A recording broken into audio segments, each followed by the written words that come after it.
Hey guys, Ian Altosaar the Freedom Astrology once again here. I'm doing a short video about the topic of spirituality and feeling special. So I think it's a really big topic, really important topic that I've been working on for years and being part of different groups, different, I guess groups is the right word. You see a lot of people having spiritual experiences, spiritual knowledge, spiritual wisdom, channeling, downloading, is all these kinds of experiences. And what starts to happen, a lot of these in these spaces and in the consciousness of humans that are having these experiences, and it doesn't have to be only groups. Very often have these experiences in your solitude, and you still start to feel this thing that I'm about to speak of.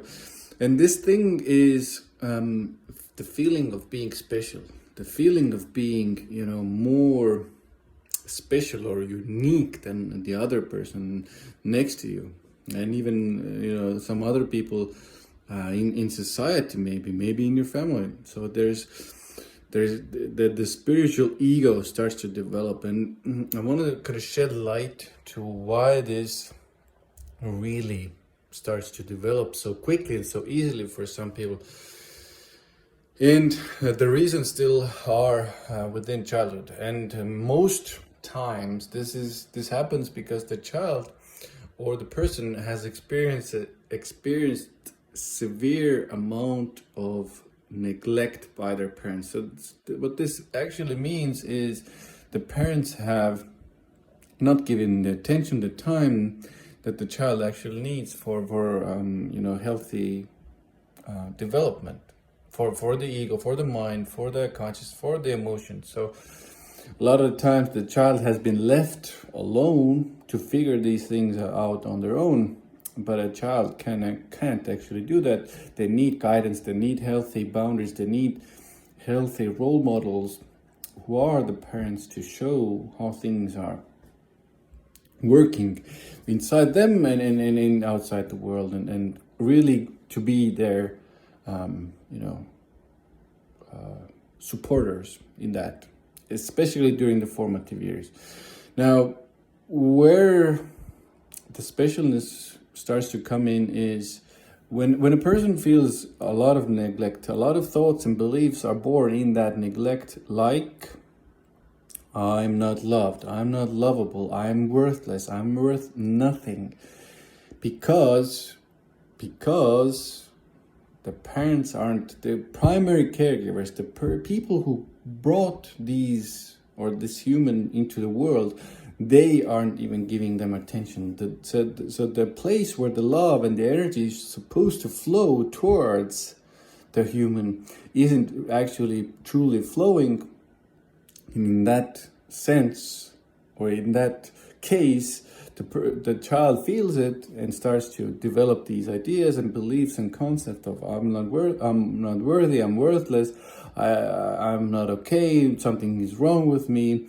I'm invisible, I'm not seen, I'm not important in the world, and so on and so forth.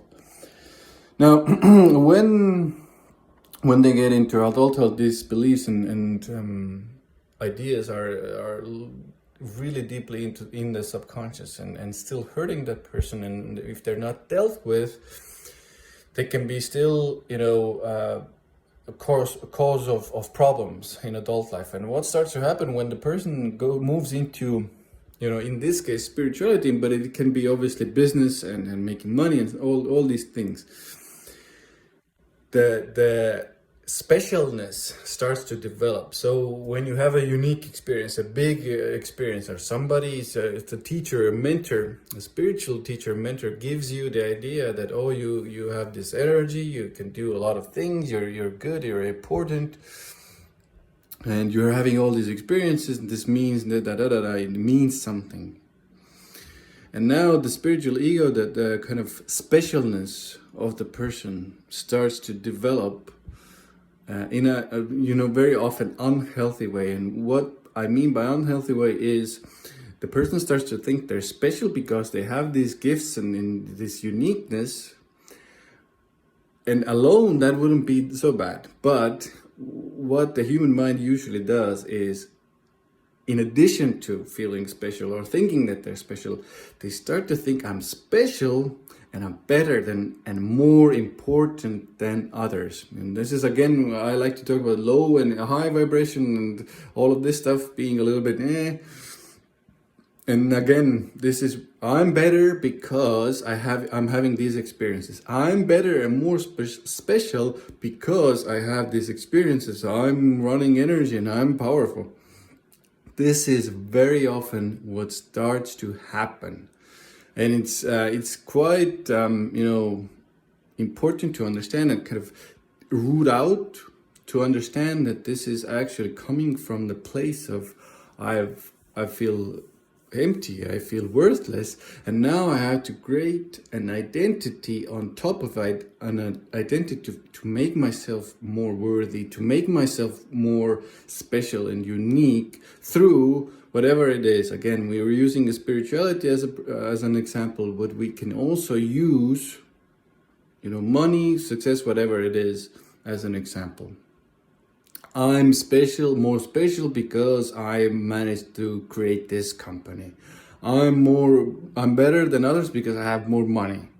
All of these identities are actually trying to fill out or fill in, maybe I should say, the void of not feeling good enough, of feeling worthy, invisible, not seen by the parents. So guys, if you're using your spiritual gifts, spiritual experiences to feel more special, to feel more unique, check in with yourself if it's actually filling in that void. Do you want to feel more special? Do you want to feel more unique?